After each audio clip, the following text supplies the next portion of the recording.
Good morning friend, this is Rohit sir from KP academy of diploma manager in classes. आज हम लोग start करेंगे हमारा एक नया टॉपिक। हम लोग लास्ट लेक्चर में थ्योरी ऑफ मशीन का, जो काइनेमेटिक्स ऑफ मशीनरी डिग्री में बोलते हैं, जिसको हम लोग ने बेल्ट ड्राइव टॉपिक स्टार्ट किया था। बेल्ट ड्राइव में हम लोग ने slip of belt, creep of belt, slip of belt के बारे में थोड़ा कंफ्यूजिंग था, लेकिन आपको फॉर्मूला याद रखना है। उसमें क्रीप ऑफ बेल्ट बताया क्या था, वेलोसिटी रेशियो क्या बताया था, length of open belt drive और क्रॉस बेल्ट ड्राइव का हम लोग ने डेरिवेशन किया था।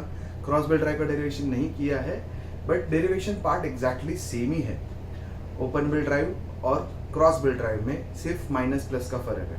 और अल्फा की वैल्यू क्या होती है, एंगल ऑफ कॉन्टैक्ट क्या होता है, बेल्ट ड्राइव में कौन से बेल्ट्स यूज होते हैं, टाइप्स ऑफ बेल्ट ड्राइव क्या है, इन सभी की रिगार्डिंग हम लोग ने बात की है। अभी हम लोग बात करेंगे लिमिटिंग टेंशन रेशियो के बारे में। लिमिटिंग टेंशन रेशियो मतलब क्या, देखिए मैं बता देता हूं आपको कि एक होता है हमारी ड्राइविंग पुली, एक होता है हमारे पास ड्राइविंग पुली, और दूसरी क्या होती है हमारे पास, एक ड्रिवन पुली, राइट। दूसरी होती है ड्रिवन पुली। ड्राइविंग पुली से कहीं से यहाँ से बेल्ट छूटता है और कहीं पर यहाँ पर आके आता है, और कहीं से यहाँ से बेल्ट छूटता है और यहाँ पर आके ऐसे, ठीक है। तो मैंने एंगल ऑफ कांटेक्ट बताया था, लेकिन लास्ट लेक्चर में हम लोग ने डिस्कस किया था कि ये T1 है, जो है ये T1 है, ये टाइट साइड का टेंशन है, और यहाँ पर T2 है, ये स्लैक साइड है। और क्रीप ऑफ बेल्ट में हम लोग ने डिस्कस किया है कि यहाँ पर ये इलांगेट होता है, ऊपर कॉन्ट्रैक्ट होता है। अगर ये ड्राइवर पुली है तो ये क्लॉकवाइज घूमेगा, तो ये भी क्लॉकवाइज घूमेगा, ड्रिवन पुली भी क्लॉकवाइज ही घूमेगी। तो यहाँ पर इलांगेट होता है, कॉन्ट्रैक्ट होता है, रिलेटिव मोशन सेटअप होता है, उसकी वजह से क्रीप होती है। लिमिटिंग टेंशन रेशियो मतलब क्या, T1/T2 ratios of tension, tight side और स्लैक साइड का रेशियोज ऑफ टेंशन कैलकुलेट करिए, बताइए क्या आता है, ठीक है। तो अभी हम लोग क्या कर रहे हैं गाइस, आप लोग को अंदाजा आ गया रहेगा। लिमिटिंग टेंशन रेशियो हम लोग फ्लैट बेल्ट के लिए निकालेंगे, ठीक है। तो चलते हैं लिमिटिंग टेंशन रेशियो की तरफ, ठीक है। एक सेकंड ना, अभी मैं यहाँ पर कि ये डायग्राम जो है इसको रफ नहीं करता हूँ, ठीक है, इसको रफ नहीं करता हूँ, इसको मैं ऐसे ही रखता हूँ, ठीक है। इसको हम लोग ऐसे ही रखते हैं।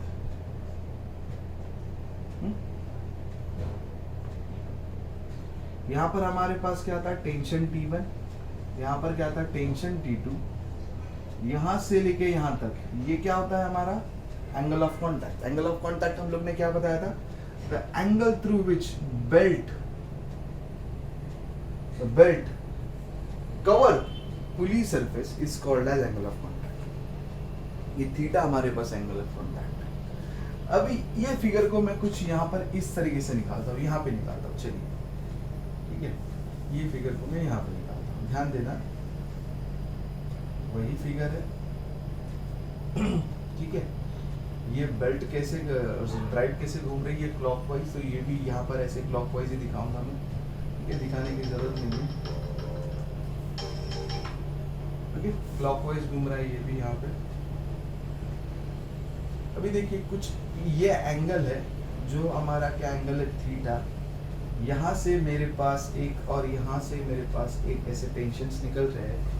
अभी ये फिगर मैंने ऐसे की है, तो यहाँ पर T2 है, यहाँ पर T1 है, और मुझे इनके बीच में क्या निकालना है, ratios of tension of belt निकालना है। पहली एक बात, यहाँ पर बेल्ट क्या होता है, कनेक्ट कर रहा है पुली सरफेस को। इंजीनियरिंग मैकेनिक्स हम लोग ने पढ़ा है, तो जहाँ पर कनेक्टेड बॉडीज में हम लोग ने पढ़ा है, जहाँ पर कनेक्ट होता है ना, वहाँ पर एक नॉर्मल रिएक्शन निकलती है Rn। ये क्या है, normal reaction Rn, because belt और पुली वहाँ पर कनेक्ट हो रहे हैं, ठीक है। गाड़ी हमारी ये ब्लॉक है, ये हमारा सरफेस है, ब्लॉक आगे जा रहा है with the applied force P। तो ये ब्लॉक को आगे जाने के लिए एक फ्रिक्शनल फोर्स लगता है, आगे जाने से स्टॉप करने फ्रिक्शनल फोर्स लगता है। फ्रिक्शनल फोर्स कहाँ पर लगता है, अप्लाइड फोर्स के अपोजिट डायरेक्शन में हमारे पास फ्रिक्शनल फोर्स लगता है। ब्लॉक और ये सरफेस के बीच में एक कांस्टेंट होता है, जिसको बोलते हैं mu, which we called as a coefficient of friction.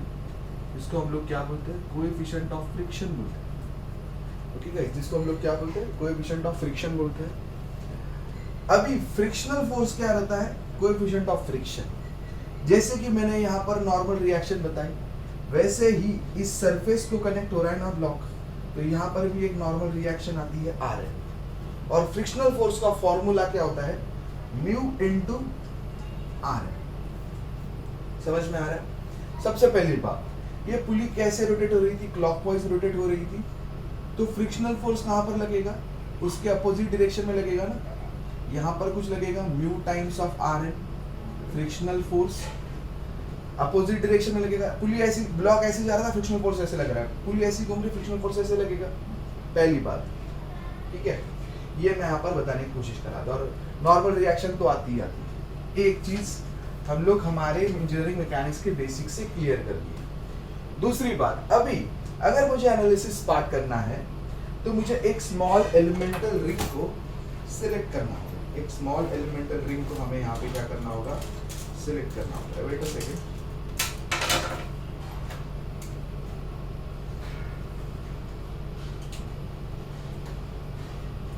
एक स्मॉल एलिमेंटल रिंग को मैं यहाँ पर एक स्मॉल, ये पूरे थीटा को सिलेक्ट करने के बजाय, ये पूरे थीटा को सिलेक्ट करने के बजाय मैं एक पोर्शन लेता हूँ जिसका नाम देता हूँ एम एन, और जो एंगल ले रहा है डेल थीटा। ठीक है, समझ में आ रहा है ना, दिख रहा है ना। एक पोर्शन लिया मैंने M to N, blue marker से दिखाया है, जिसकी इंक थोड़ी खत्म होने को आई है, और वो एंगल कितना ले रहा है, डेल थीटा। अभी ये एम एन के लिए और ये एम एन के लिए और एंगल डेल थीटा के लिए मेरे लिमिटिंग टेंशंस क्या आएंगे, यहाँ पर जो है, यहाँ पर T2 जो स्लैक साइड होती है, हमेशा टाइट साइड का टेंशन ज्यादा होता है स्लैक साइड से, तो यहाँ पर स्लैक साइड है, यहाँ पर मैं टेंशन T बोलता हूँ, और टाइट साइड में टेंशन क्या रहेगा, स्लैक साइड से टेंशन थोड़ा ज्यादा रहेगा। कितने अमाउंट से ज्यादा रहेगा, डेल T अमाउंट से ज्यादा रहेगा। ठीक है, कितने अमाउंट से ज्यादा रहेगा, डेल T अमाउंट से क्या रहेगा, ज्यादा रहेगा। अभी देखिए गाइस, ठीक है, डेल T अमाउंट से ज्यादा रहेगा। अभी मैं ये ट्रिग्नोमेट्री, अभी ये फिगर है यहाँ पर, कैसे मैं बता दिया आपको। अभी by trigonometry guys, by trigonometry ये डेल थीटा है ना, तो ये कितना आता है, डेल थीटा बाई 2। ये एंगल भी कितना आता है, डेल थीटा बाई 2। ठीक, समझ में आ रहा है ना। ये दोनों एंगल कितने आते हैं, डेल थीटा डिवाइडेड बाई 2। ये पॉइंट है मेरा M, ये पॉइंट है हमारे पास N। स्लैक साइड में टेंशन T है, तो टाइट साइड में, ये T1 टाइट साइड है, टाइट साइड में टेंशन थोड़ा ज्यादा रहेगा। कितने से, डेल T अमाउंट से टेंशन ज्यादा रहेगा। आई होप आपको ये चीजें समझ में आई रहेंगी। ठीक है, नॉर्मल रिएक्शन ऐसे जाती है, कनेक्शन जहां पर होता है ना, वर्टिकली अपवर्ड जाती है। पुली जो है क्लॉकवाइज घूम रही थी, तो फ्रिक्शनल फोर्स उसके अपोजिट डायरेक्शन में लगता है। ये एंगल ऑफ कांटेक्ट थीटा था, यहां से लेके यहां तक, समझ में आ रहा है ना, यहां से लेके यहां तक एंगल ऑफ कांटेक्ट थीटा था। ठीक है, जो कुछ थीटा डिग्री कवर अप कर रहे हैं। तो एनालिसिस, यहाँ पर tight side tension T1, slack side tension T2। ये फिगर मैंने ऐसे उठाई थी। स्लैक साइड में अगर टेंशन T है, तो यहाँ पर टेंशन कितना है, होता है T प्लस डेल्टा। अभी देखिए, एक पॉइंट है, ये ऊपर जा रही है Rn। ठीक है, कैलकुलेशन दिखाता हूँ अभी मैं। एक है हमारे पास यहाँ पर डेल थीटा बाई 2 एंगल, यहाँ पर भी है डेल थीटा बाई 2 एंगल, यहाँ पर T है, यहाँ पर हमारे पास क्या है, यहाँ पर हमारे पास क्या है, T plus del T guys. Okay, यहाँ पर हमारे पास T है, यहाँ पर हमारे पास क्या है, T प्लस डेल T है। तो इसके रिजोल्यूशन करेंगे, रिजोल्यूशन ऑफ फोर्सेस T, ये भी डेल थीटा बाई 2 ही रहेगा ना, समझ में आ रहा है ना। तो इसके रिजोल्यूशन जब करते हैं हम लोग, तो ये होता है T cos del theta by 2, और ये होता है T sine del theta by 2। ठीक है, T sine del theta by 2, ये एंगल डेल थीटा बाई 2 है, तो ये एंगल भी क्या होता है, डेल थीटा बाई 2। ठीक है, ऐसे दिखाता हूं मैं आपको। यहाँ पर हमारे पास क्या है, frictional force mu times of R है, जो यहाँ पर लग रहा है, दिख रहा है ना। और यहाँ पर भी क्या आएगा, ठीक है, ये T प्लस डेल T है, तो T plus del T, sorry, T plus del T cos del theta by 2 और यहाँ पर आएगा T plus del T sine del theta by 2। ऐसे मैंने कंपोनेंट्स को क्या कर दिया, रिजॉल्व कर दिया। इस mn जो मैंने सिलेक्ट किया है एंगल ऑफ कांटेक्ट से, डेल थीटा जो एंगल सिलेक्ट किया है वहां से मैंने ये निकाल दिया। अभी हम लोग क्या करेंगे, इन फोर्सेस को रिजॉल्व करेंगे, ठीक है। तो हम लोग क्या, मैं यहाँ पर से फर्स्ट स्टेप यहाँ पर से आता हूँ, summation of F Y is equal to 0, upward force positive, downward force negative. इसको यहाँ पर ध्यान रखें। अपवर्ड फोर्स कौन सा है आर एन, और यहाँ पर दो डाउनवर्ड फोर्स है, T sine del theta by 2 and T plus, ठीक है, तो दो डाउनवर्ड है तो T sine del theta by 2 minus T plus del T sine del theta by 2, दो फोर्स है, इज इक्वल टू 0। समझ में आ रहा है? अभी ये दो वैल्यूज मैं इज इक्वल टू के वो साइड पे डालता हूं, तो ये माइनस इज इक्वल टू के वो साइड जाके क्या हो जाएगी प्लस, ये माइनस इज इक्वल टू के वो साइड जाके क्या हो जाएगी प्लस। समझ में आ रहा है ना? और यहाँ पर क्या बचेगा, बस आर एन, एक साइड में आर एन बचेगा और ये सब चीजें आएगी। देखिए कैसा था ये ऐसे थे ना, ठीक है, थोड़ा मेहनत कर लेते हैं, शॉर्टकट मारने से अच्छा थोड़ा मेहनत कर लेते हैं और फिर रफ कर देता हूँ। R N is equal to के वो साइड भेजो, T sine del theta by 2, ये भी उधर भेजो, plus T plus del T sine del theta by 2, right ना, यही बताया ना मैंने। तो देखो ये मैं ऊपर लिख देता हूँ बस, क्योंकि मुझे आई नीड स्पेस, ओके ये आ गया, यहाँ तक आ गए हम लोग। अभी देखते हैं आर एन क्या आता है, T sine del theta by 2, T sine del theta by 2, ये डेल थीटा को डेल टी को इससे मल्टीप्लाई करेंगे, sine del theta into del T by 2। अब ये डेल थीटा और डेल टी ये बहुत छोटी वैल्यूज है, तो ये छोटे इतने छोटे हैं कि इनकी वैल्यू 0.00 समथिंग आएगी। तो इस छोटी वैल्यू को जो है ना हम लोग नेग्लेक्ट कर देते, हटा देते, निकाल देते, ऐसे समझते थे वो उसको ऐड करके भी कोई मतलब नहीं है, तो neglecting this value, sine del theta by 2 हम लोग अज्यूम कर सकते हैं डेल थीटा बाई 2, क्योंकि साइन डेल थीटा बाई 2 की वैल्यू भी बहुत छोटी होती है, ठीक है। तो ये एक वैल्यू नेग्लेक्ट करी, साइन डेल थीटा बाई 2, साइन डेल थीटा बाई 2 की जगह पे मैंने क्या लिखा, डेल थीटा बाई 2 लिखना है। तो R N is equal to sine del theta by 2 की जगह पे क्या लिखूंगा मैं, डेल थीटा बाई 2 लिखूंगा। यहाँ पर भी साइन डेल थीटा बाई 2 की जगह पे क्या लिखूंगा, because sine del theta by 2 की वैल्यू कंपैरेटिवली वही होती है, डेल थीटा बाई 2 ही होती है, इतना ज्यादा फर्क नहीं होता है। तो ये क्या हो जाएगा 2t del theta by 2, 1t plus 1t 2t del theta by 2, t cut 2 cut sorry. तो आर एन की वैल्यू क्या आई, t डेल थीटा। कहां से रिजॉल्व किया, वर्टिकली फोर्सेस को, summation of F Y is equal to 0, resolving force in vertical direction, जिसमें sign convention upward positive लिया, डाउनवर्ड नेगेटिव लिया। तो यहां से मुझे क्या आया, आर एन क्या आया मुझे यहाँ पे, टी डेल थीटा, यहाँ पर मैंने लिखा था, आप रिवाइंड करके देख सकते हो, मैं यहाँ पर लिख देता हूँ, आर एन क्या आया, टी डेल थीटा। अभी मैं फोर्सेस को कैसे रिजॉल्व करता हूँ, सेकेंड स्टेप में, summation of F X is equal to 0 toward right positive, toward left negative, horizontally resolve करता हूँ। राइट में कौन जा रहा है, ये भाई राइट में जा रहा है, ठीक है। तो जो राइट में जा रहा है उसको पहले लिखता हूँ, टी प्लस डेल टी, यहाँ पर cos डेल थीटा बाई 2 है ना, cos del theta by 2। Left में कौन कौन आ रहा है, ये भाई एक लेफ्ट में आ रहा है, minus T cos del theta by 2, और ये f is equal to mu times of R N, ये भाई ऊपर वाला ये वाला फोर्स, ये भी लेफ्ट में आ रहा है ना, हॉरिजॉन्टली लेफ्ट में आ रहा है, mu times of R N is equal to 0। Okay guys, so mu times of R N is equal to 0। तो यहाँ पर भी क्या आएगा, t, ये t cos del theta by 2 के साथ जाएगा, plus cos del t into del theta by 2, समझ में आ रहा है ना? ये ऐसा है, ठीक है। Minus T cos del theta by 2, और ये mu times of R N को मैं उधर भेजता हूँ पॉजिटिव में, ठीक है, क्योंकि हमको आर एन चाहिए। अभी देखो ये वैल्यू भी कंपैरेटिवली बहुत छोटी है, हटा दो।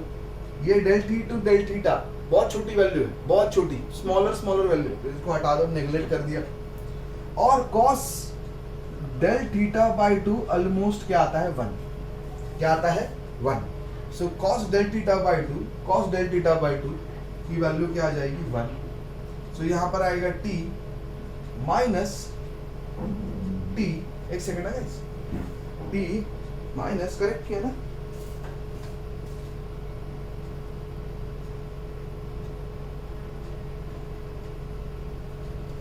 ठीक है। देखिए यहाँ पर गड़बड़ क्या कर दी, cos del थीटा बाई 2 की वैल्यू क्या आती है almost 1, okay. So t plus del T, cos del theta by 2 की जगह पे क्या डालेंगे हम लोग 1, cos del थीटा बाई 2 की जगह पे क्या डालेंगे हम लोग 1, और ये mu times of R N को उधर भेज देता हूँ, म्यू टाइम्स ऑफ आर, ठीक है। तो क्या बचा t plus del T minus T is equal to mu times of R, plus T minus T cancel, del T is equal to mu times of R N, okay. cos del theta by 2 की value almost 1 ही होती है, ठीक है। Del theta मतलब कैसे दिखाऊं, कैसे दिखाऊं,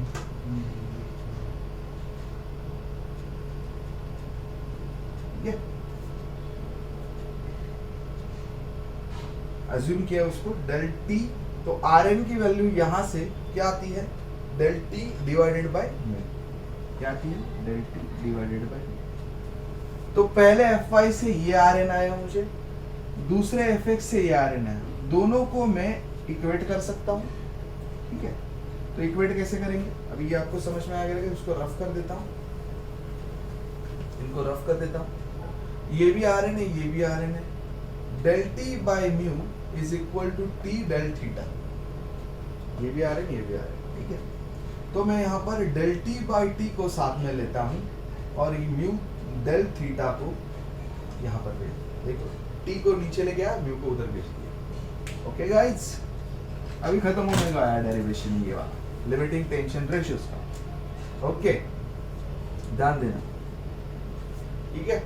अभी देखो ये किसके लिए था, एक बस ये छोटी सी एमएन स्ट्रिप के लिए जो मैंने सिलेक्ट किया था। स्ट्रिप मतलब इसको क्या बोलूंगा मैं, एक एलिमेंटल एंगल बोलूंगा जो मैंने सिलेक्ट किया था, ये पूरे थीटा एंगल से।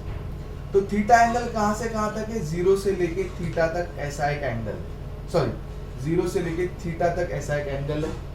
तो इसको इंटीग्रेट करेंगे, म्यू डेल थीटा को कहां से इंटीग्रेट करूंगा, कितना एंगल है 0 टू थीटा ना, 0 टू थीटा एंगल है, तो इसको इंटीग्रेट करेंगे 0 टू थीटा में।